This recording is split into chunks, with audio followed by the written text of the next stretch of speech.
YS వివేక గారి watchman Rangayya ఆయన మృతి చెందడం ఇప్పుడు ఏపీలో పెద్ద హాట్ టాపిక్ అయిపోయింది. దాన్ని కూడా వైఎస్ ఫ్యామిలీ మీద నీతి లేని రాతలతో ఎల్లో మీడియా శక్తి వంచన లేకుండా రాస్తుంది. ఇక్కడ ప్రతి ఒక్కరు కూడా గుర్తుపెట్టుకోవాల్సిన పాయింట్ ఏమంటే, వైఎస్ వివేక గారి హత్య కేసు తెలుగుదేశం పార్టీ అధికారంలో ఉన్నప్పుడే జరిగింది. ఆనాడు తెలుగుదేశం పార్టీ ముఖ్యమంత్రి గారు ఏమీ చేయలేదు. ఇప్పుడు వాచ్మెన్ రంగయ్య ఆయన కూడా ఇప్పుడు కూటమి అధికారంలో ఉన్నప్పుడే ఆయన కూడా మరణించడం జరిగింది. దాని మీద ఎటువంటి ఇన్వెస్టిగేషన్ ఉండదు. ఒకవేళ కూటమికి అంత చిత్తశుద్ధి ఉంటే సిబిఐతోనో లేకపోతే జ్యుడిషియల్తోనో ఇన్వెస్టిగేషన్ చేయించి నిజాలు తేల్చచ్చు కదా. అవి ఏమి చేయరు. కానీ వాళ్ళ ఎల్లో మీడియా ద్వారా ఒక దుష్ప్రచారాన్ని మాత్రం గట్టిగా చేస్తారు వైఎస్ ఫ్యామిలీ మీద. చాలా దారుణం. సుగాలి ప్రీతి కేసు కూడా తెలుగుదేశం పార్టీ అధికారంలో ఉన్నప్పుడే జరిగింది. సుగాలి ప్రీతి హత్య అప్పుడు కూడా దాన్ని వాళ్ళు ఏం పట్టించుకోలేదు. తర్వాత వైఎస్ జగన్మోహన్ రెడ్డి గారి అధికారంలోకి వచ్చిన తర్వాత కొంచెం ముందుకు తీసుకెళ్ళడం కూడా జరిగింది. అయినా కానీ జగన్మోహన్ రెడ్డి గారి మీద వైఎస్ఆర్ కాంగ్రెస్ పార్టీ ప్రభుత్వం మీద నిందలు వేశారు. అన్నీ జరిగేటివన్నీ కూడా వీళ్ళ అధికారంలో ఉన్నప్పుడే, తెలుగుదేశం పార్టీ అదేవిధంగా ఈ కూటమి అధికారంలో ఉన్నప్పుడు జరుగుతాయి. కానీ నిందలు మాత్రం ఎదుటి వారి మీద వేసేస్తుంటారు. గత 2 రోజులుగా వైఎస్ కుటుంబం మీద జరుగుతున్నటువంటి దుష్ప్రచారాన్ని వైఎస్ అభిషేక్ రెడ్డి తండ్రి మదన్మోహన్ రెడ్డి తీవ్రంగా ఖండించాడు. నీతి లేని రాత్రలతో ఎల్లో మీడియా శక్తి వంచన లేకుండా పనిచేస్తూ ఒక అబద్ధాన్ని పదే పదే చెబుతూ దాన్ని నిజమని నమ్మించే ప్రయత్నం కూడా చేస్తుంది. అందుకు ప్రభుత్వం పెద్దలు కూడా ఒత్తాస పలుకుతున్నారు అని చెప్పేసి ఆయన మండిపడ్డాడు. దీనికి సంబంధించి ఆయన ఒక బహిరంగ లేఖ కూడా రిలీజ్ చేశాడు. తన కుమారుడు వైఎస్ అభిషేక్ రెడ్డి మృతి తమ కుటుంబానికి తీరని లోటు, ఆ బాధ నుంచి కోలుకోలేకపోతున్నాం అని చెప్పేసి ఆయన ఆవేదన కూడా వ్యక్తం చేశాడు. కుమారుడిని కోల్పోయినటువంటి బాధలో తాముంటే గుడ్డ కాల్చి ముఖాన్ని వేస్తున్నారు, ఆ మసి తాము కడుక్కోవాల్సి వస్తుందని చెప్పేసి ఆయన ఆగ్రహం కూడా వ్యక్తం చేస్తున్నాడు. ఎల్లో మీడియా చేసేదంతా కూడా అదే కదా. తన కుమారుడు అనారోగ్యంతో చనిపోయాడు, బతికించేందుకు డాక్టర్లు శక్తి వంచన లేకుండా ప్రయత్నం చేసినప్పటికీ అభిషేక్ని కాపాడుకోలేకపోయామని చెప్పేసి ఆయన ఆవేదనతో వాపోవడం జరిగింది. అదేవిధంగా కుమారుడిని కోల్పోయినటువంటి బాధలో వాళ్ళుంటే చిన్నాన్న వైఎస్ వివేకానంద రెడ్డి గారి కేసులో సాక్షాత్తు ఒక్కొక్కరు చనిపోతున్నారని చెప్పేసి తెలుగుదేశం పార్టీ అనుకూల మీడియా ఈనాడు అదేవిధంగా ఆంధ్రజ్యోతి తప్పుడు కథనాలు రాస్తూ తమను మానసికంగా వేధిస్తుంది. ఎల్లో మీడియా అదిగో పులి అంటే ప్రభుత్వంలో ఉన్నటువంటి కొంతమంది పెద్దలు వాళ్ళు కూడా ఇదిగో తోక అన్నట్టు వ్యవహరిస్తున్నారని చెప్పేసి వైఎస్ మదన్మోహన్ రెడ్డి గారు మండిపడ్డాడు. అదేవిధంగా పక్క ఒక ప్లాన్ ప్రకారం చేస్తున్నారు దుష్ప్రచారం కూడా. ఈసీ గంగిరెడ్డి కరోనాతో చనిపోయాడు.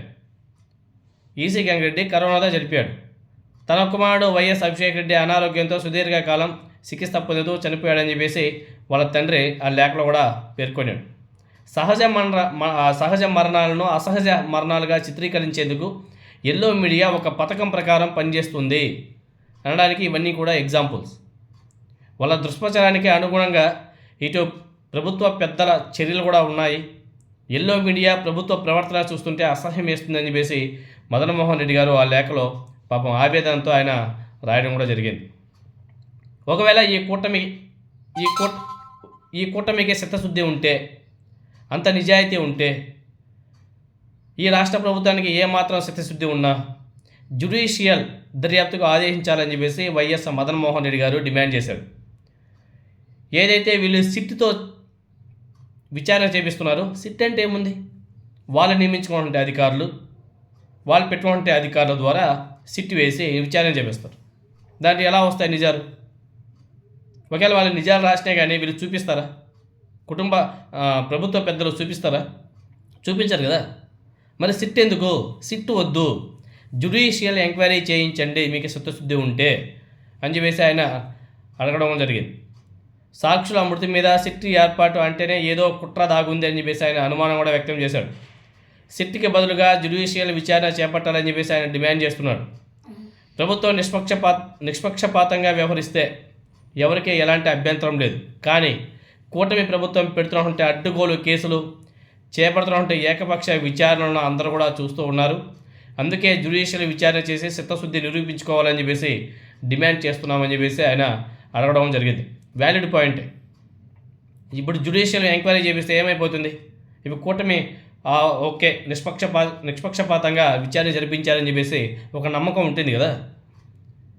జ్యుడిషియల్ వాళ్ళతో చేయించకుండా సిట్ అంటే ఇంకా సిట్ గురించి మనం ప్రత్యేకంగా చెప్పుకోవాల్సిన అవసరం లేదు. మీకు అందరికి కూడా సిట్ అంటే అందరికీ బాగానే అవగాహన కూడా ఉంటుంది. మరి ఆ సిట్ వాళ్ళు ఏం చేస్తారు? కాబట్టి ఈ ఎల్లో మీడియా చేస్తున్నారంటే దుష్ప్రచారం ఏ విధంగా ఉందో ప్రతి ఒక్కరు కూడా గమనించాలి. వాళ్ళు రాసేదే నిజమని చెప్పేసి కొంతమంది నమ్మే పరిస్థితులకు కూడా వెళ్తున్నారు. కొంతమంది దాన్ని బాగా హైలైట్ చేసుకుంటూ పోతున్నారు. జరిగేది కూటమి ప్రభుత్వంలో వాళ్ళు కరెక్ట్గా ప్రాపర్గా వెళ్లకుండా, వాళ్ళు కరెక్ట్గా చేయకుండా మళ్ళీ వైఎస్ ఫ్యామిలీ మీద నిందలు వేయడం ఎంతవరకు సమంజసమో మనకైతే అర్థం కాదు. ఇప్పుడు వివేక గారి వాచ్మెన్ రంగయ్యకి సెక్యూరిటీ ఆయనకి సేఫ్గా చూసుకోవాల్సిన బాధ్యత ఎవరిది? ఏపీ పోలీసులది. మళ్ళీ వాళ్ళు చూసుకున్నారా లేదా అనేది మళ్ళీ వాళ్ళకే తెలియాలి. మరి ఎందుకు మరణించాడనేది ఇంకా ఇన్వెస్టిగేషన్ సిట్ ఏది ఏర్పాటు చేసినారో ఇంకా చెప్పాలి. మళ్ళీ ఏం నిజాలు వస్తాయో చూడాలి. కానీ ఏదైతే కూటమి ప్రభుత్వం సిట్ని ఏర్పాటు చేసిందో దాన్ని వైఎస్ మదన్మోహన్ రెడ్డి గారు ఆయన యాక్సెప్ట్ చేయట్లేదు. సిట్ వద్దు, జ్యుడిషియల్ ఎంక్వైరీ చేయించాలని చెప్పేసి ఆయన డిమాండ్ చేస్తున్నాడు. మరి పెద్దలు ఏమంటారో చూడాలి, ప్రభుత్వ పెద్దలు.